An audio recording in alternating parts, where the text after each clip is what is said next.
ጸጋ በዝቷልና በኃጢአት እንኑር ብሎ ለሚጠይቅ ለጠፋው አእምሮ ሐዋርያው መለሰ በብርቱ ተከራክሮ ከቶ አይሆንም አለ ፍርድም ባለ ቃል ለኃጢአት የሞተ እንዴት ይመለሳል?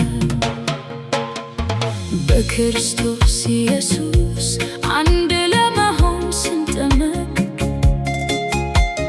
ከሞቱ ጋር ደግሞ መተባበራችንን እወቅ።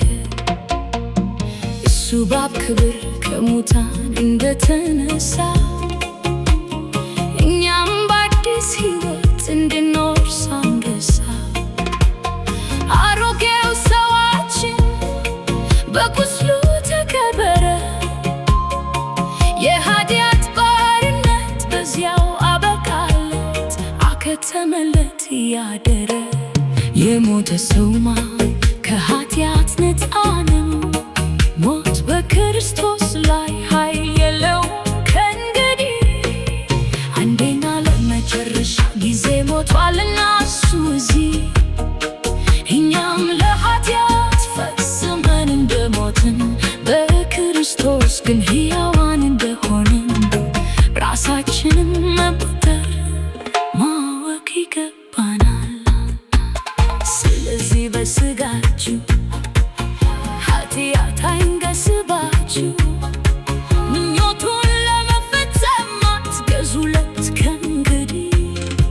ብልቶቻችሁን የክፋት መሳሪያ አታድርጉ፣ ከሞት ወደ ሕይወት እንደተሻገረ ሰው ራሳችሁን ለእግዚአብሔር አቅርቡት ፈጥናችሁ።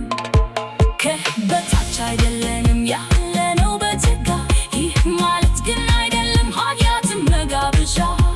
ለመታዘዝ ራሱን ለባርነት የሰጠ ለገዛ ጌታው ነው ትእዛዝ የሚያስፈጽም።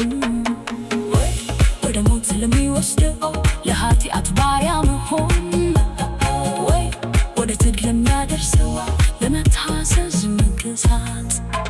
ቀድሞማ የኃጢአት ባሮች ነበራችሁ፣ አሁን ግን ለተሰጣችሁ ትምህርት ታዘዛችሁ።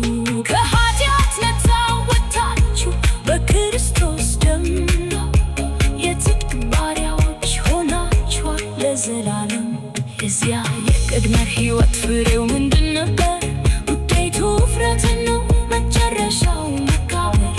አሁን ግን ከኃጢአት ነፃ ወጥታችኋል፣ የእግዚአብሔር ባሪያዎች ለመሆን በቅታችኋል። የምታፈሩትም ፍሬ ወደ ቅድስና ይመራል፣ የመጨረሻውም ጉዞ የዘላለም ሕይወት ያሳያል። የኃጢአት ደመወዝ ሞት ነውና ሁልጊዜ፣ የእግዚአብሔር ስጦታ ግን የሕይወት ማዕድ በጌታችን በክርስቶስ ኢየሱስ የዘላለም